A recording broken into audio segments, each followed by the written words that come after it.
Hello everyone and welcome back to my Bold and Beautiful 29 YouTube channel. I hope you guys are having a wonderful day. Before we start, please hit the subscribe button and give this video a thumbs up. Brooke Logan's grim pursuit of Ridge Forrester has sparked enterprises. Is there a chance Brooke will eventually stop contending for Ridge and reclaim her tone, respect? After a moment of violent drama where Brooke eventually stood up for herself by slighting Ridge, observers compactly felt a hint of stopgap. But now, it seems like Brooke has regressed to her old ways, continuously reminding Ridge of their so-called fortune and contending for his return. While some suckers might sympathize with Ridge, viewing Brooke's decision as a treason of their relationship, Brooke maintains that she's amusement in the stylish interests of Forrester Creations. She's seeking to restore the company to Ridge and Steffi Forrester, yet it's easy to understand why Ridge might be reluctant about that prospect. It's egregious that Ridge doesn't trust Brooke, and that might indeed impact his waffling back and forth between her and Taylor Hayes. Ridge's rapid-fire reunion with Taylor Hayes speaks volumes about the significance of his bond with Brooke.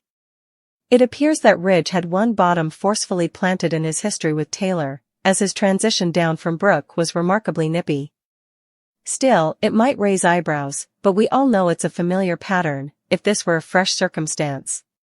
Ridge constantly gravitates back to Taylor whenever his relationship with Brooke hits a hitch, so it's high time Brooke opens her eyes to this reality. Whenever challenges arise, Ridge artificially rushes to Taylor, who really should start cultivating some tone, respect for herself. Actually, both women need to find some tone respect and realize their idol is more a zero than a knight in shining armor. Ridge is simply not hubby material, he's a player. Taylor appears to be happy playing alternate swindle in Ridge's affections, acting as a stage heft for Brooke until Ridge eventually realizes he wants his true love back.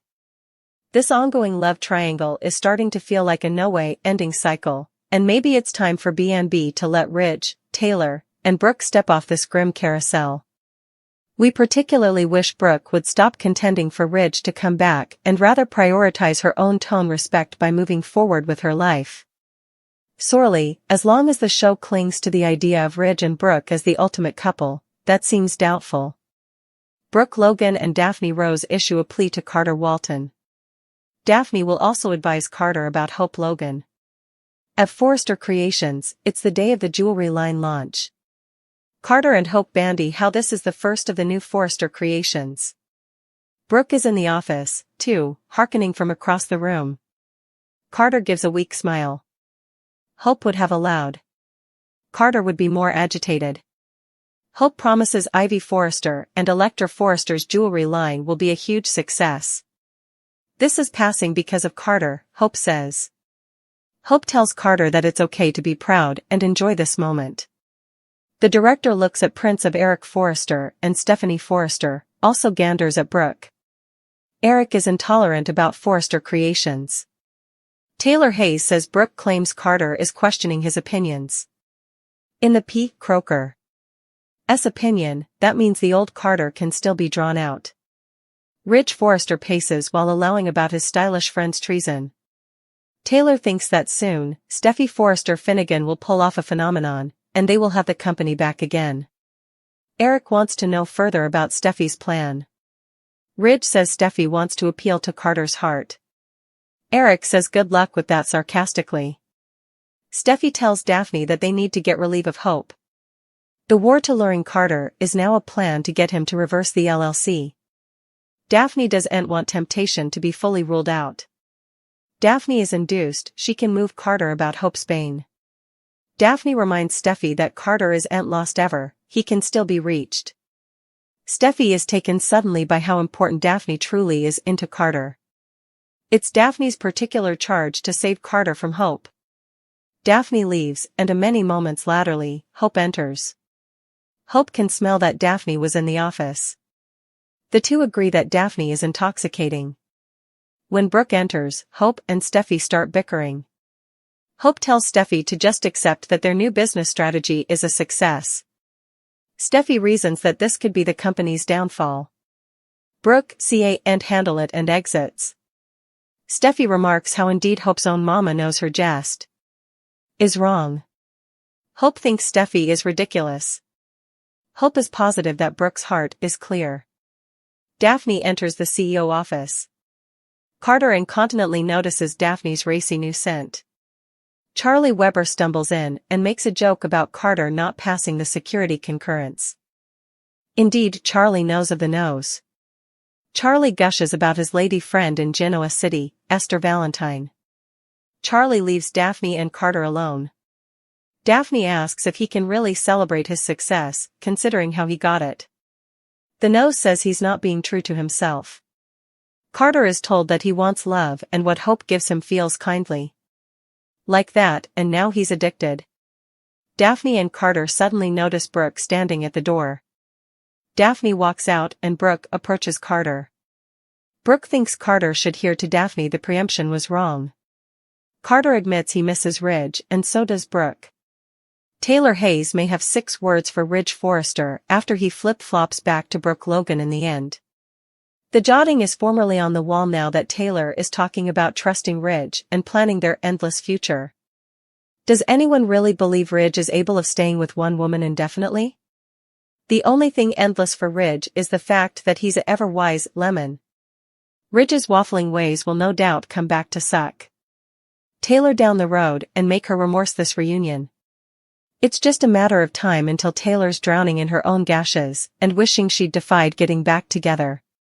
Taylor was staying in the bodies when Brooke betrayed Ridge by snatching up the CEO position, indeed if Brooke claims she had the right intentions. Of course, that was on top of the other conflict that had formerly agonized Ridge and Brooke's relationship. Brooke wasn't happy about all Ridge's name-calling when it came to Hope Logan. We also see a and forget Ridge claimed on moving out when Brooke refused to protest her own son off the property. Effects are still tense between Ridge and Brooke right now, and it's possible the situation will get worse before it gets better. Brooke and Ridge up as a fortune couple that's always going to come back around. Brooke made a vaticination about being back together with Ridge by Christmas, so we've every reason to believe they'll reunite by also. After Taylor becomes the clunker of this love triangle formerly Moore, will she eventually learn her assignment? Will Taylor decide she can't keep going down this doomed romantic path with Ridge when he's only going to devastate her? Still, Taylor may say these 6 words to Ridge after he chooses Brooke and leaves her crushed. You'll no way break my heart again. If so, it'd be nice for Taylor to eventually wise up to the pattern and see that Ridge will no way give her the pious stability she's pining. Taylor may be in for a rude awakening once Brooke's reunion want comes true, so stay tuned for updates on any other big romantic news. Carter Walton to have a disclosure. Away at Forrester Creations, Brooke Logan overhears Daphne Rose and Steffi Forrester Finnegan. Steffi to remain confident that her scheme will work. Steffi just wants her family's company back in their control. Steffi was sure that Daphne would be suitable to resolve Carter and Hope Logan right down. That hasn't happened yet. As Daphne explained to Steffi, Carter and Hope's connection is much stronger than they realized. That led Steffi to come up with some different angles so their plan can still succeed. Steffi and Daphne meet up. Steffi will want updates from Daphne on the situation with Carter. While Daphne and Steffi talk, they will be eavesdropped. Brooke just happens to hear part of Steffi and Daphne's discussion. Depending on what exactly Brooke hears, she'll moreover be confused or shocked. Brooke could realize that Daphne and Steffi are friends, however, also she might just question why Daphne didn't mention her fellowship with Steffi when pitching her incense line, if Brooke doesn't hear anything too meaning. Of course, Daphne would probably come up with a clever reason. Still, also will she advise Hope? The reason Steffi is doing this is to get the company back, although there's a bit of particular revenge in there as well, if Brooke realizes that Steffi is using Daphne to divide harder. So, formally again, Brooke could be put in an insolvable situation. Over with Carter, he'll eventually discover that Daphne is putting the moves on him. While Carter does find Daphne beautiful and charming, will he really betray Hope? Is it really just as easy as swirling around a sweet-smelling scarf? There's also the situation with Luna Nozawa. Penelope Poppy Nozawa is soliciting Bill Spencer to help her find Luna in the captivity system.